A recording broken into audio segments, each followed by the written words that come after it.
وسهلا بكل الذين ينضموا للاستماع إلى راديو بلدي أول راديو عربي أمريكي ويعنى بقضايا العرب في المهجر. برامجنا في راديو بلدي كل يوم جمعة من 8 وحتى 9 صباحا مع ليلى الحسيني في بث حي ومباشر وعبر wnzk راديو 690 AM. صباح الخير بلدي، صباح الخير لكل مستمعينا. Welcome to Radio Baladi, the first Arab, Middle Eastern, and American simulcast radio show. Radio Baladi is broadcast on WNZK 690 AM on Good Morning Michigan with Layla Al-Husseini. Our call-in number 248-557-3300. And now, stay tuned for the best radio talk show on Arab and American issues with your host, Layla Al-Husseini. This is Dr.Sahar Khamis. Join me on the third Friday of each month at 8 a.m. Eastern Standard Time.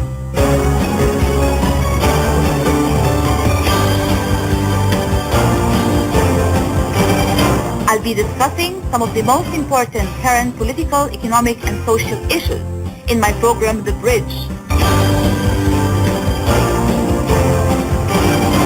On Radio Baladi, on America's Voice of the Arab, WNZK 690 AM and wdmv 700 AM. Good morning, everybody. This is your host, Dr. Sahar Khamis. Welcome again to another episode of The Bridge on Radio Baladi, U.S. Arab Radio. This year witnessed one of the most unusual presidential elections in U.S. history. With me this morning discussing this important topic are two guests who have a lot of experience in the area of politics. Mr. Hamza Khan is president of Montgomery County Muslim Democratic Club in Maryland and national vice chair for the grassroots group Muslims for Hillary. And Mr. Barrett Pitner is a politics and race and culture journalist based in Washington, D.C., who is currently working with the Daily Beast. Welcome to the show, gentlemen. Thanks for having me. Thank you so much. Thank you for being with us. And I want to start with one question that I would address to both of you, really, and I'd like to hear your thoughts on it. What makes this particular presidential elections very different and very unique from any previous presidential election that has been witnessed in U.S. history? Hamza, I'll start with you. You know, what's really historic about this election is the sheer vitriol we've seen on the Republican side again, and the rise of the alt-right movement as a legitimate political force that's been embraced by white nativists and white nationalists in the United States. Mm-hmm. I think Barrett will agree with me, I don't think there has ever been an election cycle in our history going back to Reconstruction, really, where we've seen racial politics so tinged with hatred and disgust. And it really speaks to the state of the nation today, specifically in Rust Belt states and also in the hotbeds of extremism that we are finding in the Deep South, where Christian extremism has been on the rise for a very long time. Mm-hmm. And Barrett, if I were to ask you the same question, what would you say in terms of what makes this particular round of presidential elections very different and somehow unique from others? Yeah, I think people right now are trying to find like a bit of comfort in the idea that this election is unique and we've never seen anything like it before.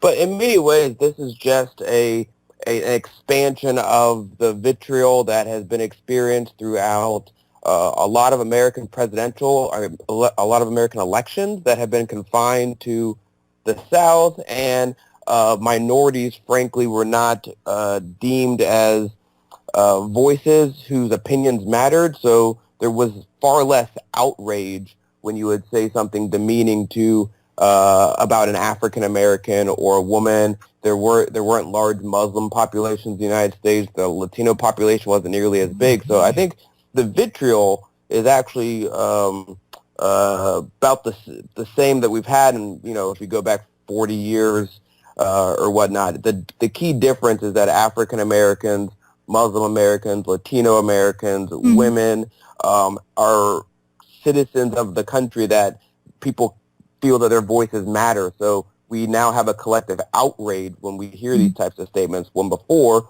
nobody would be outraged. I also wanted to raise the point about the dirty laundry, the amount of scandals in what looks like really what we call in the media yellow journalism, the amount of scandals being exchanged, the amount of dirty laundry being displayed, is unprecedented, I would say, in previous presidential elections. Would you agree with me, Hamza? Well, I would point back that this sort of smear campaign that we've seen, particularly against Hillary Clinton, is nothing new.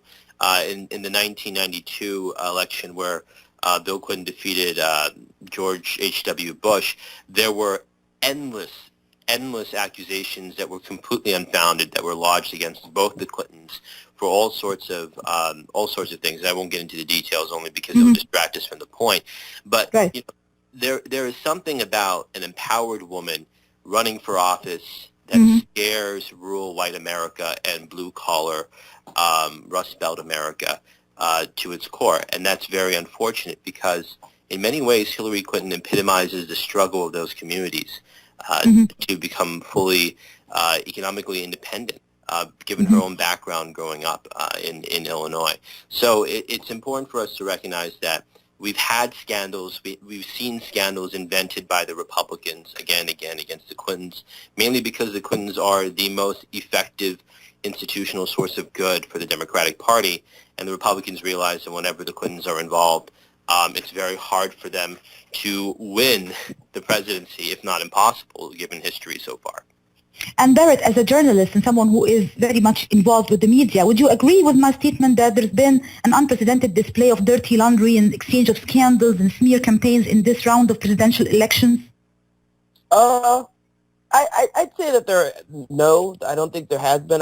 Frankly, like the scandals that people are digging up for Donald Trump are scandals that would preclude most people from even entertaining the idea of running for president, you know? So it's not as though we have this inclination to try to be dirtier or smear people more than average. It's just that a person with the amount of dirt, like if someone hadn't paid taxes for nearly 2 decades or was on the Howard Stern show talking in the manner which Donald Trump speaks, he wouldn't even entertain the idea of running for president. He'd see this would he would know that it would hurt his chances. The likelihood of someone who doesn't pay taxes winning the presidency has always been slim to none. Donald Trump is just this candidate that is just so grossly unqualified that just talking about the things that he says that he does are so egregious that people can paint them as if we are projecting these scandals when we're just showing someone who should never have been able to entertain the idea that they could hold this position, showing how unqualified they are. So that's what you consider to be unprecedented in this presidential election? The most unprecedented thing in the presidential election is how unqualified Donald Trump is and how far he has gotten. Not the media trying to smear someone or there's a greater inclination to be nasty. It's just when someone is totally inept and has moral standards that you wouldn't want to advocate for your society, you have an obligation to showcase that. And Donald Trump just embodies the worst in people to a scale that we did not anticipate making it this far in the race. As a follow-up question to this point, Barrett, and as a journalist and a media person, some people obviously have their issues with the media coverage of the elections. Some people on this side would say, oh, it is more biased to the other candidate, and then you hear the exact same claim coming from the other side and the supporters of the other candidate. From the perspective of a professional journalist yourself, worked for many years in the field of media, how would you evaluate the way the media handled this presidential election? Has it been trying to be fair-handed, even giving the same amount of time and attention, or has it been more biased to one party, at the expense of the other, and if so, to whom? Yeah, I'd say that there's not been an overall media bias at all in this election. We can, throughout a 15-month election season, sure, there will be stories or situations where someone could say that maybe the media could have done a better job. That's something that you can say for any industry. But on average, if you just look at, if you look at CNN, and people can have gripes about CNN's coverage if they want, but they always try to have an equal number of people representing both sides giving their arguments. And if one side has worse arguments than the other, that doesn't mean that it's unbalanced. It just means that one side has bad arguments. And I think right now people are trying to project as though Trump is getting the short end of the media coverage stick, but they forget that at the beginning of the presidential election, Donald Trump was manipulating the media and being entertaining and getting all these high ratings, and he was getting way more coverage than all the other Republican candidates because he drove ratings. He even has his campaign is not putting a lot of media ad buys out there in areas because they're confident that Trump would be on TV anyways. He would have all these essentially free ad buys. So I'd say it's even, and maybe if you're looking over the breadth of the election, that Donald Trump has had probably the advantageous coverage of any candidate throughout this election season. And that's just the nature of the business, where it's become a bit more, entertainment, because you have to make money as a network. So he's entertaining up to a point. Exactly. As a follow-up to this particular point, Hamza, there was this whole sentiment at the beginning of the elections, for sure, that there was more time devoted to Donald Trump, just like Barrett explained right now, compared to other candidates who are running for office. And part of that has been really the reason is raising the viewership and raising the ratings due to a very entertaining strange style of presentation that was unprecedented with other candidates. Would you like to comment on that, Hamza? It just reminds me of a film that was that's really a part of the American canon called Citizen Kane, in which, as I recall, Barrett, correct me if I'm wrong here, a corrupt newsman decided to run for office and was exposed somewhere throughout and tried his best to use his media empire to his advantage. I mean, Donald Trump is a performer. He's an entertainer. He cares about one thing, and that is ratings. That's why he was on The Apprentice. That's why he presents himself a certain way, and he's been featured in cameos of movies, including Playboy films, which is a very strange thing for a presidential candidate. In an already very strange year for presidential politics, but also in plenty of TV commercials and whatnot. I mean, he simply is an entertainer. He's not a presidential figure by any stretch of the imagination. And he used his entertainment background for one particular purpose, and that purpose was to keep the camera focused on him, to create so much content in a day. Essentially, he was bulk unloading on the market. And flooding the market with cheap media about himself so that he could reap the benefits, to profit from it. And because of that, the media had very little choice but to cover the guy again and again because he had so much going on all the time. Whereas Hillary Clinton and Bernie Sanders ran disciplined, focused issues campaigns, focused on what we need to do to make America better. Donald Trump simply ran on what we need to do to make America angry. And that really worked for him in the media because, as Barrett pointed out, the media is focused the for-profit media is focused on making sure they have the ratings they need to stay in business the next day and, keep the lights on. And I think it's not just playing on anger, but also there's an element definitely of fear. I mean, you see this element of fear definitely clear in a lot of his rhetoric. Running for office, you see a lot of fear from different ethnic minority groups and different racial groups and different religious groups. And that's definitely something we'll talk about right after this commercial break. So stay tuned, please. WNZK is broadcasting on 680 right now, and we'll be switching over to 690 at 8:30. When you're looking for the best in optical care, Dr. Imad Nakash is your doctor to see. With years of experience and thousands of successful procedures performed, you can trust your eyes to Dr. Imad Nakash. See Dr. Imad Nakash and his professional staff for your eye care needs. There's 2 locations to serve you. In Hazel Park, call 248-336-3937. 248-336-3937. In Rochester Hills, call 248-299-3937. That's 248-299-3937. Ziyad brand. Quality products from our family to yours. Ziyad Brothers Importing offers the finest quality products, including brands like Sultan, Kraft, Nestle, Hook, Rico Picon, Donna, and many more. Ask your retailer to carry these fine products because you deserve the very best. For more information, visit our website at www.ziyad.com. That's www.ziyad.com. Ziyad, quality products from our family to yours.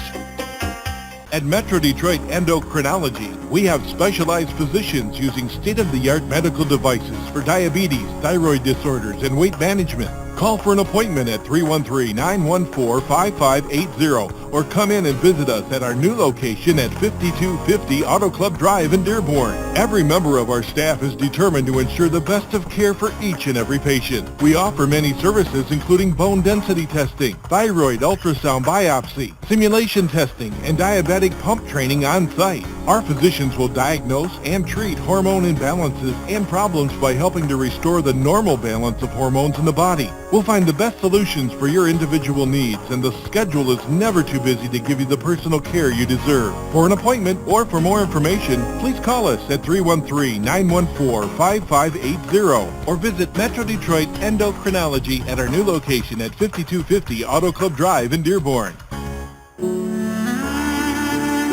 Life for Relief and Development is a nonprofit charity that has been providing humanitarian aid and development to people and communities regardless of race, color, religion, or cultural background for over 22 years. When disaster occurs here or around the world, Life rushes to provide food, medical aid, and shelter to those in need. Life also has development projects to provide medical relief, water purification, educational programs, relief for orphans, and much more. Your help and support can greatly improve these efforts. All donations are tax deductible. For more information, please visit our website at lifeusa.org or call 248-424-7493. That's lifeusa.org, 248-424-7493.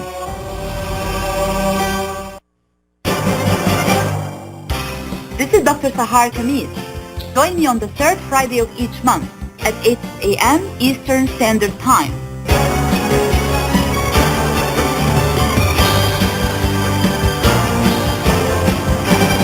I'll be discussing some of the most important current political, economic, and social issues in my program, The Bridge.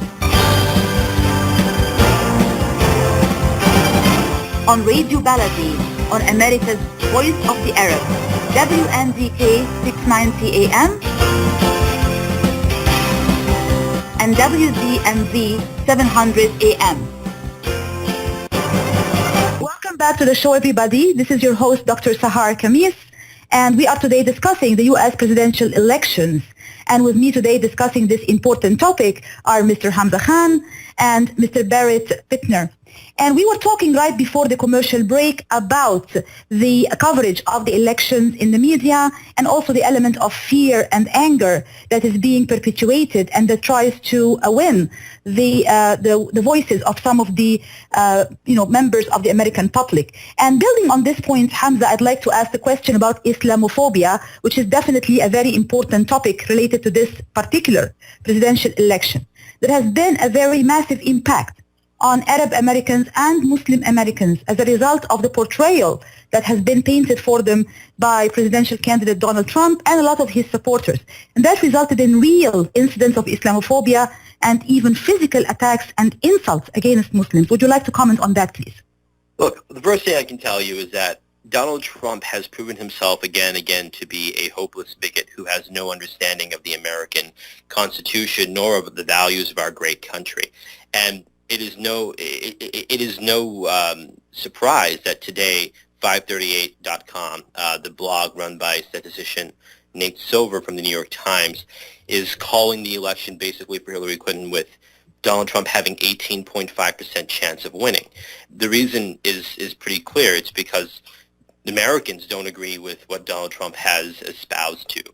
And as a Muslim American, I can tell you that it has not been particularly harsh for me when I go outside because I live in the most diverse county in the country, Montgomery County, Maryland, which is home to Gaithersburg and Germantown, the first and second most diverse cities in the country by population according to census data.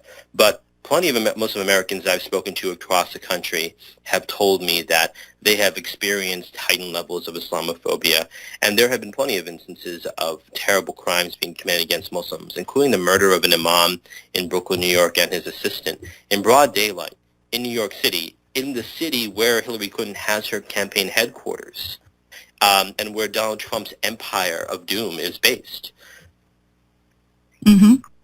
And Barrett, I'd like to ask you the question about race more generally. Obviously, Donald Trump and his campaign did not just profile Muslims and Arabs in a negative way, but it extended to other racial, ethnic, and religious groups, and that included Mexicans, included the Latinos, of course, the African Americans, immigrants in general, people with disabilities. I mean, there are so many categories that were offended by a lot of the rhetoric in his presidential campaign. As an African American and as a journalist and as an American citizen, would you like to comment on that? Well, yeah, Donald Trump's entire campaign has been incredibly divisive, and even if you look at his campaign slogan, "Make America Great Again," if you talk to most minorities, the Muslim community has had a rise in violence directed towards them. I think you could probably chart that rise around September 11th, and Donald Trump has exacerbated it now. But if you go even before, like, the previous year, Obama's presidency, most minorities in America wouldn't like the idea of going to a previous era where America was greater than it is now.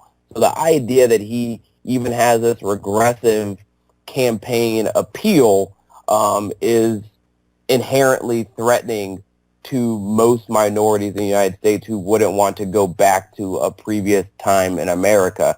And so when you start with that platform, and then in addition to labeling Mexican Americans or Mexicans as rapists or murderers and all sorts of stuff, encouraging violence at his rallies directed towards African Americans, and then finding a way to demean anyone who essentially is not a white male, it really is hearkening back to the previous eras of American society where we would paint this idyllic picture of what America was and what America stands for and what you can do in America, while not discussing how, if you are a minority or something that is not a white male, a lot of the avenues for success and opportunities and freedoms that you're supposed to have, you just aren't actually going to get.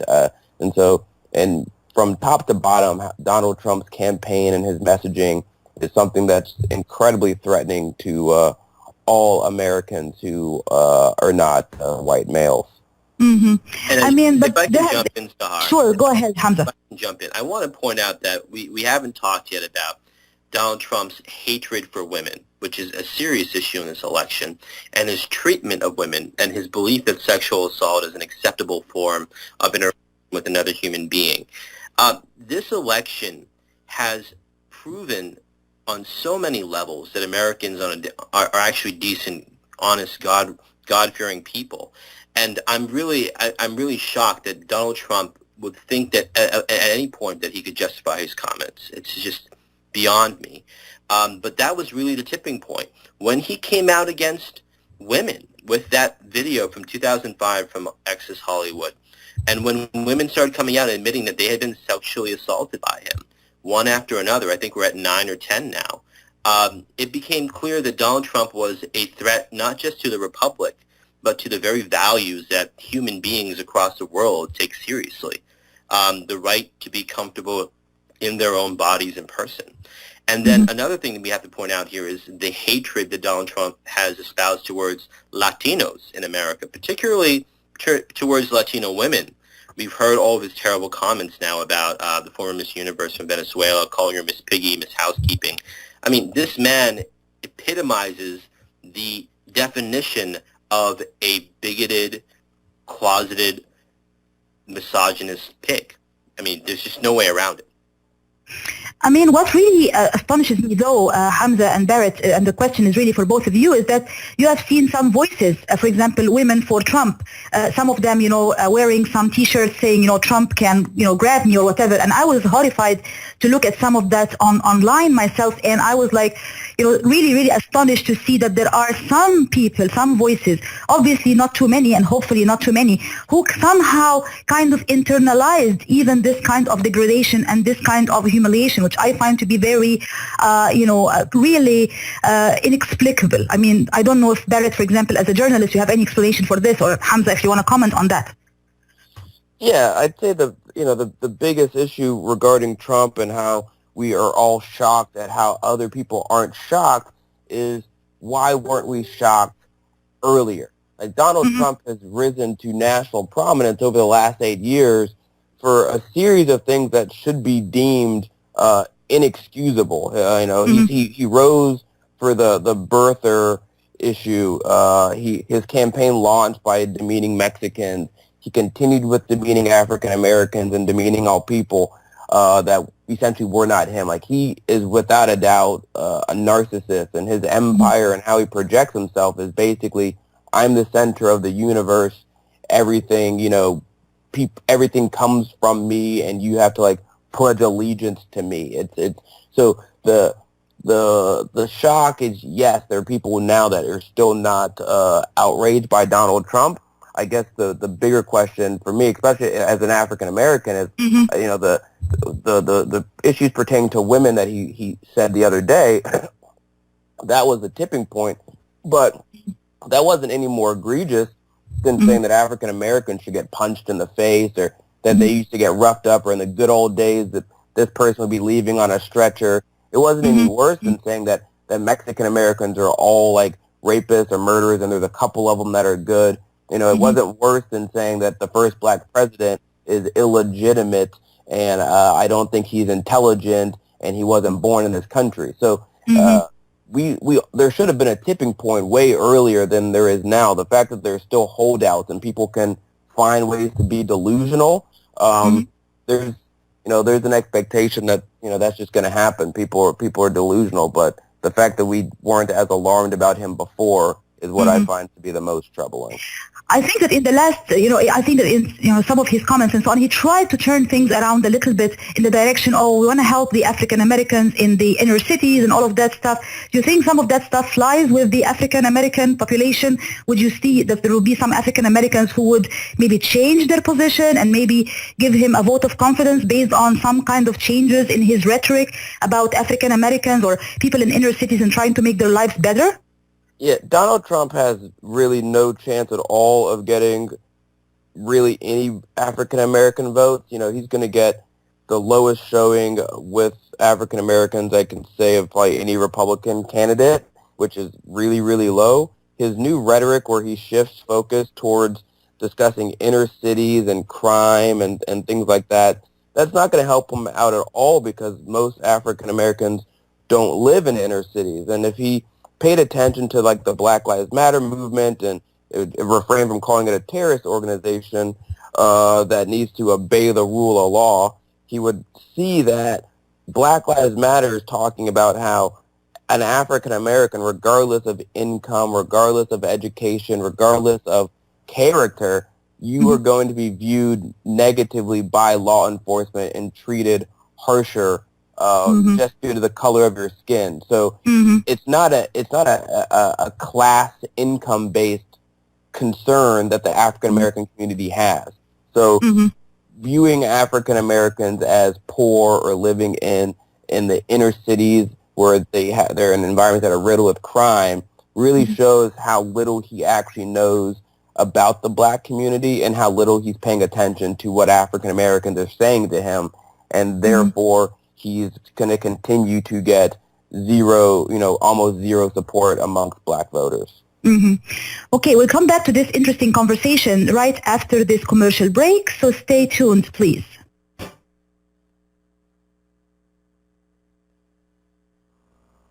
A car accident can change your life in an instant. As a result of a car accident, you may become unemployed. As a result of a car accident, you may need a lot of medical treatment. People think that insurance companies are on their side. Why? Because they're giving them one or two benefits. Are they giving them all the benefits they deserve? How would one know unless you consult with an attorney? Call the law offices of Jumana Kiruz at 248-557-3645. 248-557-3645. And now, we request that you change your radio dial to 690 as WNZK begins with its daytime broadcasting. It's never too early to get your child on the right track. From their first words to first grade, Dreamy Children's Center in Troy works closely with parents to provide an experience that goes beyond early education. The highly qualified and experienced staff use a variety of programs that can help nurture important personality traits like responsibility, independence, problem solving, motivation, and respect. They also have educational programs ranging from preschooling for infants, toddlers, transitional toddlers, and pre-K to Montessori-approved programs and bilingual curriculums for young children. They're open from 6 a.m. to 6:30 p.m., can provide breakfast, lunch, and dinner with snacks in between, and can also arrange for after-school pickup. Dreamy Children's Center in Troy is located at 37373 DeQuinder, just above 16 Mile Road, and can be found on Facebook at Dreamy Children's Center. Ask about the free preschool program. Call today, 248-680-9170, 248-680-9170. We are WNZK, Dearborn Heights, Detroit, your ethnic superstation at 690 days, 680 nights. Are you going to start a restaurant or grocery store soon? Do you need floor plans and designs? Call Naji Abood at 734-744-9796. Do you want to buy kitchen and restaurant equipment at discount prices? Call Naji Abood now, 734-744-9796. New Concept Products and Design, the trademark of kitchen equipment. 5% discount on all purchases of $75,000 or more. New Concept Products and Design, new location, 31185 Schoolcraft in Livonia. Learn more at www.newconceptproducts.com. Call Naji Abood, 734-744-9796. Welcome to the United States. Please proceed to the passport control. ماذا يقول؟ إلى أين أذهب؟ ماذا علي أن أفعل؟ لو سمحت، هل تساعدني؟ ماذا قال هذا الرجل في الإعلان؟ ألا تعرف الإنجليزية؟ أعرف، ولكن أساسيات فقط. عليك بتعلم اللغة. ولكن أين؟ يوتيكا كوميونيتي سكول ESL بروجرام، أساتذة متخصصون، منهج متميز، يمكنك التسجيل طوال العام. لرسوم التسجيل ومواعيد الفصول الدراسية عليك الاتصال بالهاتف رقم 586-797-6960 586-797-6960. تحدث اللغة وتعلم نمط الحياة مع يوتيكا كوميونيتي سكول ESL بروجرام. تعلم، تحدث وأكثر. This is Dr. Sahar Khamis. Join me on the third Friday of each month at 8 a.m. Eastern Standard Time.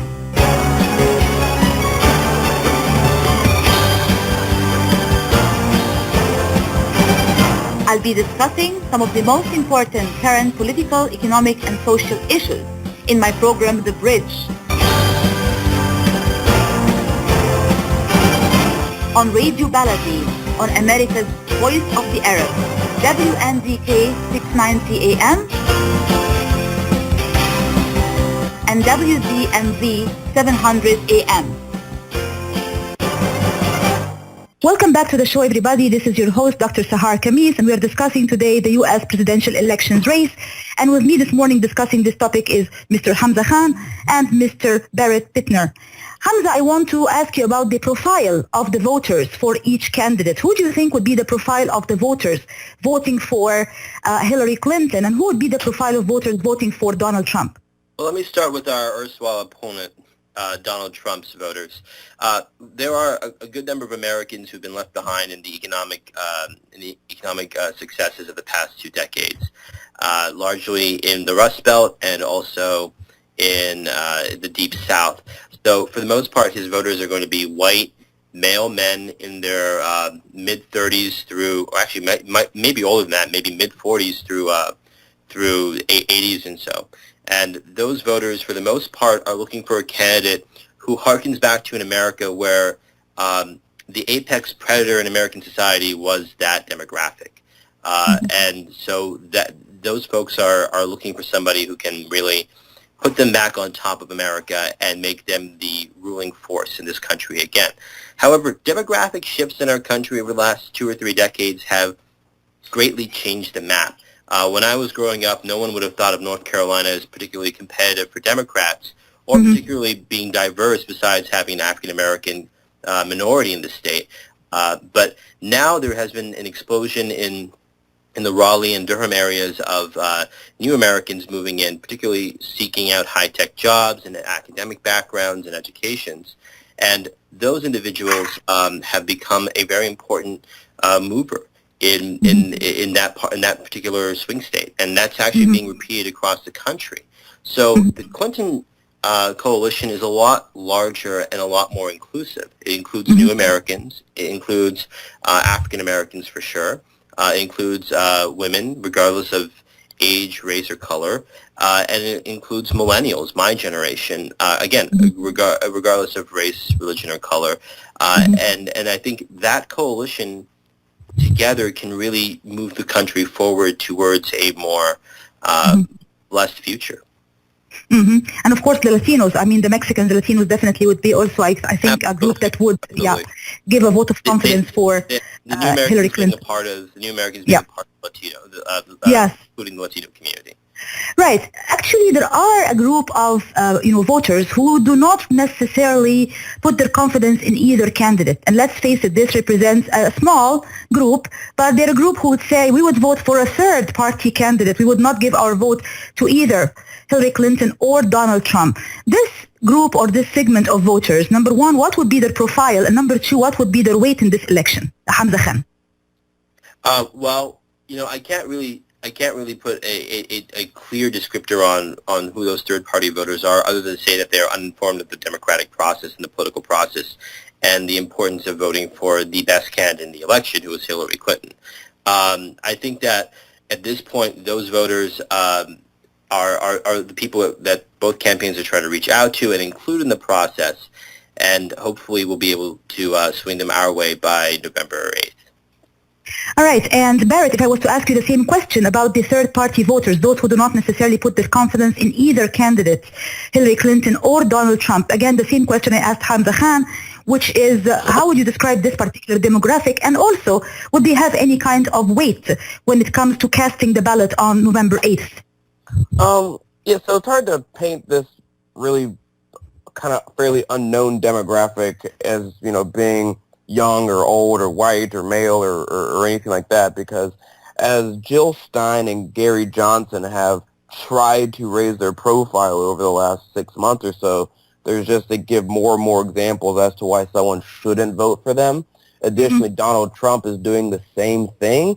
And so if the people who were challenging Hillary Clinton for the presidency, if any of these threse showed just a basic level of competency to be the next president, then potentially these third party voters could align behind a candidate and cause some sort of impact, potentially how Nader did in 2000, that essentially kind of gave Bush the White House. I think socially we have a big fear of that happening again.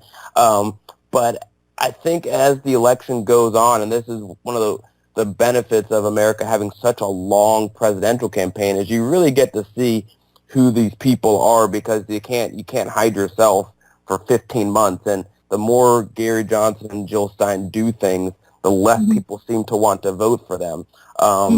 So I don't think they're going to have an impact, because I think there are fewer and fewer of them. And as people get closer to Election Day, the message that Hillary Clinton has been saying for most of this campaign, just around her competency, how historic this will be, like the emotional impact of having a female president, how it will be a continuation of Obama's presidency. And people really forget that it's quite rare for a two-term president to be as popular as Barack Obama is on the way out.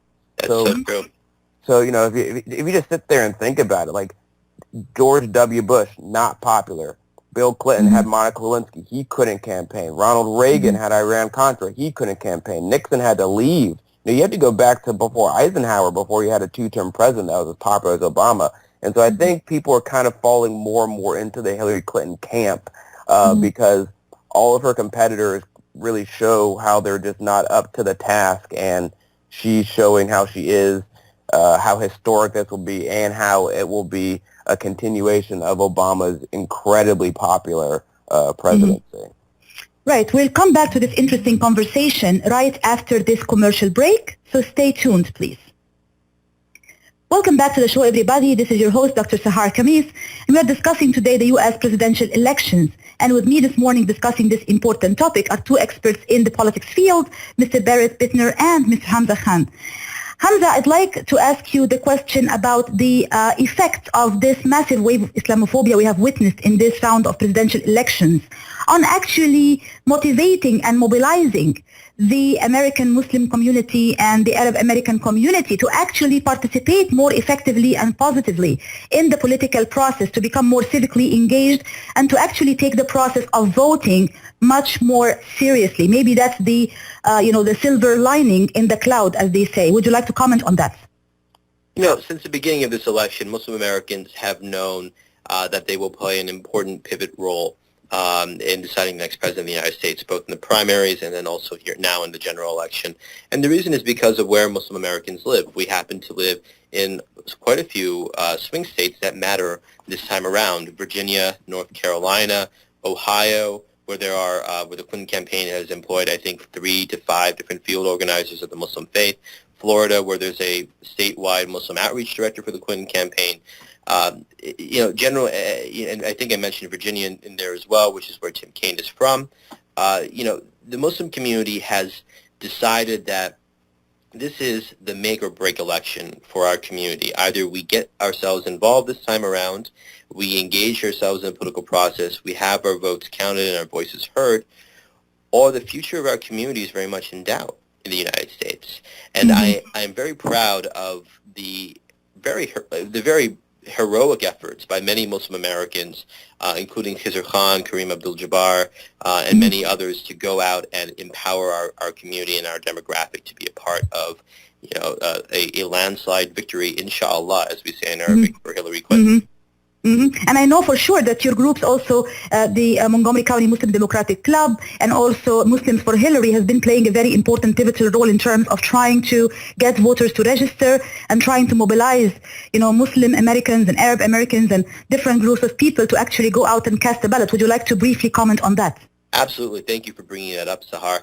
Look, the Muslim Americans for Hillary has conducted across the country dozens of voter registrations at mosques across the country, along with our partners at Emerge USA, which is a Muslim American grassroots organization focused on getting Muslims involved in the political process, along with MPAC, the Muslim Public Affairs Council, and other national partners who are focused on seeing Muslims a part of the solution. Here in Montgomery County, the Muslim Democratic Club of Montgomery County has played an important role in fundraising for our endorsed candidate, Hillary Clinton, and we've also done a lot of work in terms of empowering our 100,000 Muslims and of the 1 million people who live in Montgomery County to go out and vote on Election Day and be a positive part of the process. We've also seen an explosion across the country in the number of Muslim Americans who are either running for office or working in political campaigns, and I think that's very important. Here in Maryland, the Democrats have made sure from the U.S. Senate level all the way down to congressional levels that Muslim Americans are a part of almost every campaign, either as advisors or paid staffers. As I recall, during the primary, my friend Chris Van Hollen, who's running for U.S. Senate in Maryland now, he had, I think, 2 or 3 Muslim staffers. Congressman John Delaney, another good friend of the Muslim community here in Maryland, has 1 Muslim staffer who's in charge of Montgomery County, actually, in terms of organizing. And Donna Edwards, who was a challenger against Chris Van Hollen during the primary, had several Muslim advisors as well as Muslim staffers on her campaign and on her official in her official office in Washington, D.C. on Capitol Hill. So we've seen a very large push by our community and also by the Democratic Party to make sure that Muslims are a part of the political process, a part of the democratic solution. And this speaks to who we are as a country today. It speaks to the fact that we are a more diverse, inclusive place, and that we will not return willingly by any means to the very bleak past that Donald Trump is promoting across the country as making America great again, which is it's absolutely false. And so this brings me to the last question to you, Hamza, and then I'll ask the same question to Barrett as well. How would you describe an America under President Hillary Clinton, and how would you describe America under President Donald Trump? I would describe in America under President Hillary Clinton, inshallah, as progressive, inclusive, and continuing the ideals and hopes and dreams of President Barack Obama into reality. And anything that was unfinished during the Obama years being completed and brought into fruition under President Clinton, inshallah. As for Donald Trump, I would say that I would see America as weak on the foreign stage, see America as complacent at home with racism and bigotry, and the near collapse of our global prestige as a world power, simply because a bigot has decided to become president. And Barrett Pitner, if I was to ask you the very same question, our last question for this show today, how would you describe America under President Hillary Clinton, and how would you describe America under President Donald Trump?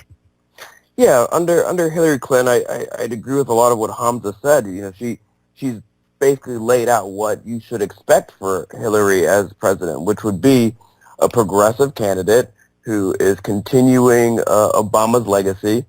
She does know that she's going to have to be a bureaucrat and have to work with Republicans and try to, unless the Democrats have a majority.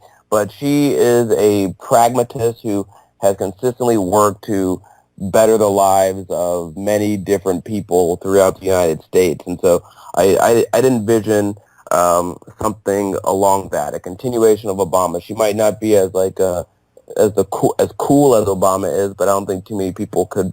You're going to find too many presidents that are as cool as Barack Obama. I'd say for Donald Trump, it would be, it'd be cataclysmic what America would look like. If you just put it in perspective, this is arguably the most powerful country in the world, and that is supposed to be a beacon of hope for this democratic experiment.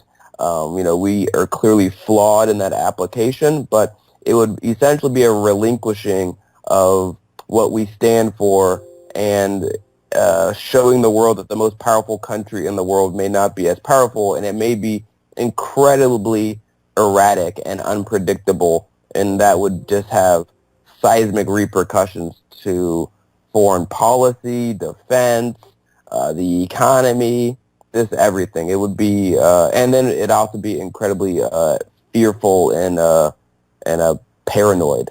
It would be a catastrophe. One point that has been raised about Hillary Clinton that has been seen by some as a pro and by some as a con is the fact that she is not an extension of President Barack Obama. She is definitely a Democrat, of course, and she worked under him as Secretary of State, but she is by no means a replica or a duplicate of Barack Obama either. She does have her own distinctions and differences from Barack Obama. I'll start with you, Hamza Khan. How would you like to comment on this particular point?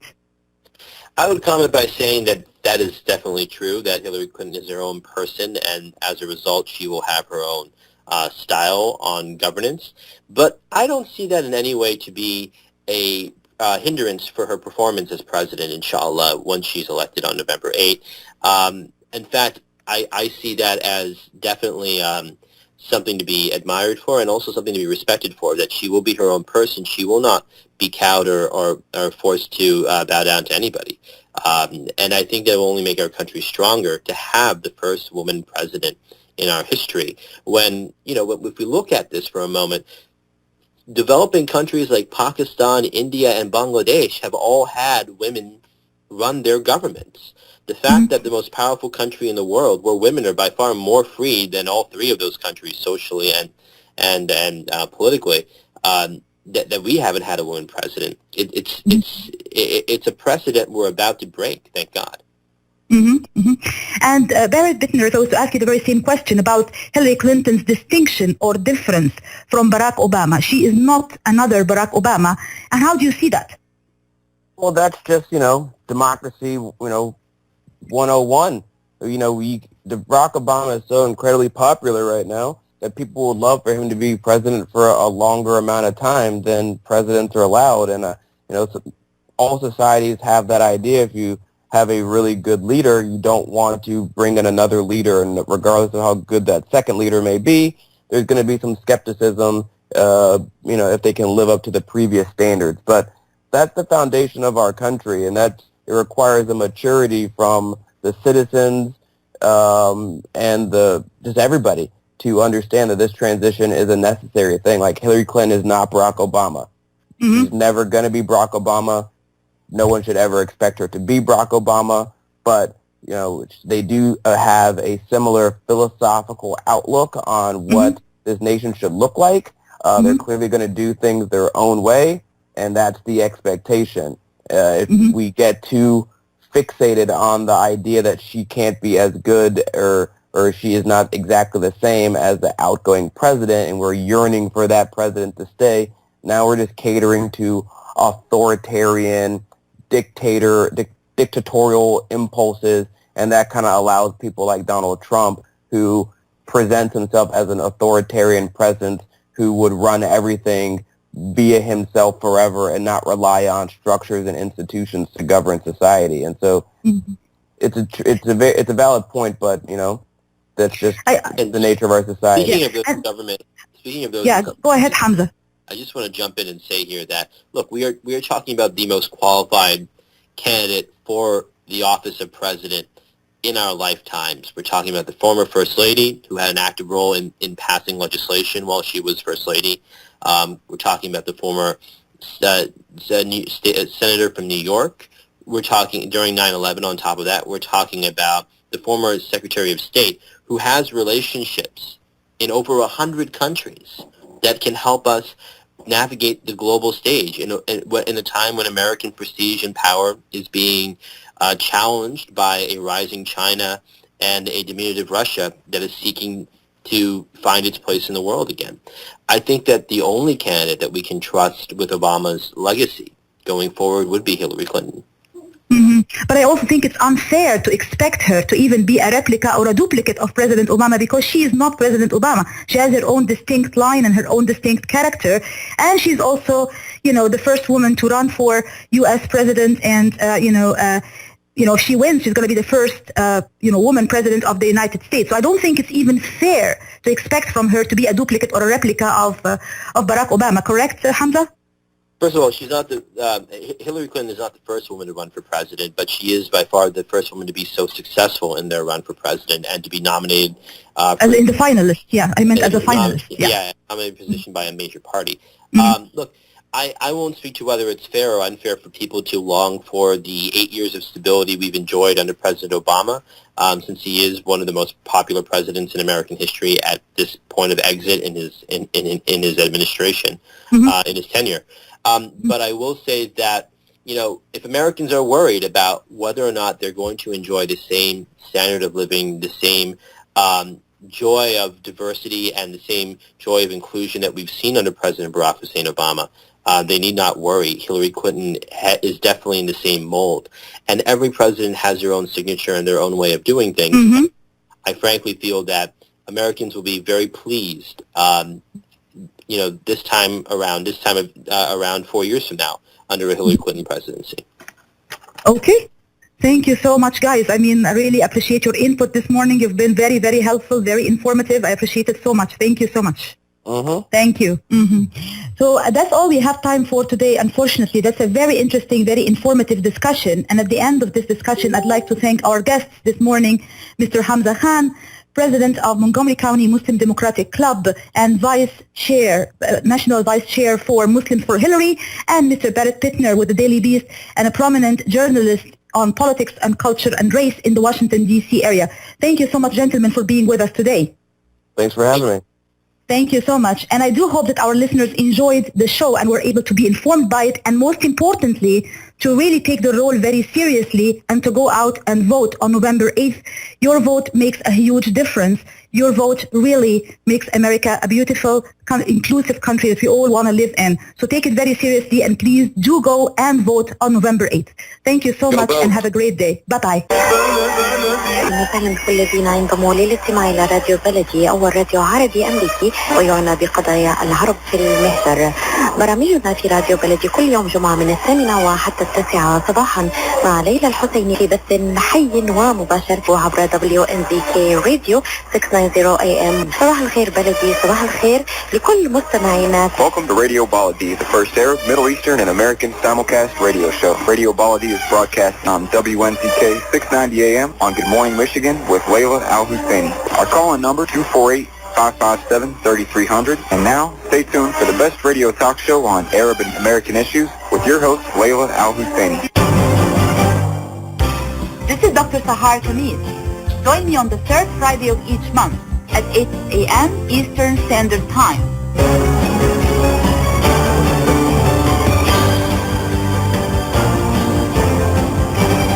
I'll be discussing some of the most important current political, economic, and social issues in my program, The Bridge.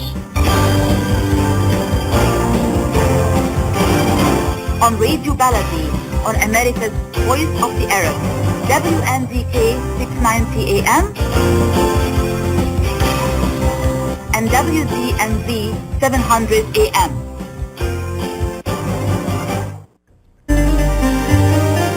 أسواق زمزم الواقع على 24065 أورشارد ليك في مدينة فارمينغتون هيلز ترحب بالجالية العربية والكلدانية. تنزيلات كبيرة على عموم المواد الغذائية في يوم الأربعاء من كل أسبوع. لا تنسوا فريش كاري اوت، جميع انواع المعجنات، وايضا صواني الكامبو المشكله والصمون الحار. لحوم حلال الجاليه العربيه والاسلاميه، الملحمه باداره قصاب الجاليه المعروف سلوان جربوع. زوروهم على 24065 اورشارد ليك في مدينه فارمينغتون هيلز او اتصلوا بهم على 248-476-0300. اسواق زمزم للمذاق عنوان لجميع طلباتكم، اتصلوا على 248-476-0300. اسواق زمزم للمعامله الراقية وكرم الضيافة عنوان.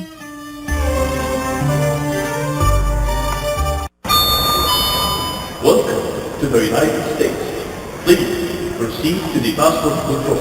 ماذا يقول؟ إلى أين أذهب؟ ماذا علي أن أفعل؟ لو سمحت، هل تساعدني؟ ماذا قال هذا الرجل في الإعلان؟ ألا تعرف الإنجليزية؟ أعرف، ولكن أساسيات فقط. عليك بتعلم اللغة. ولكن أين؟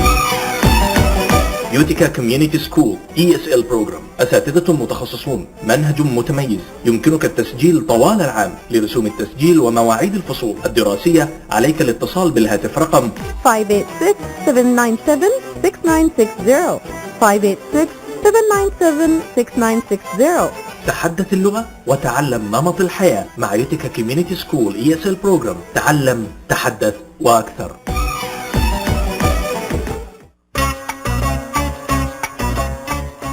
قشات ميديترينيان ماركت بإدارة سهر قشات وأولاده يرحبون بالجالية العربية والكلدانية. جميع أنواع المواد الغذائية، البان طازجة، الكرزات والبهارات الطازجة.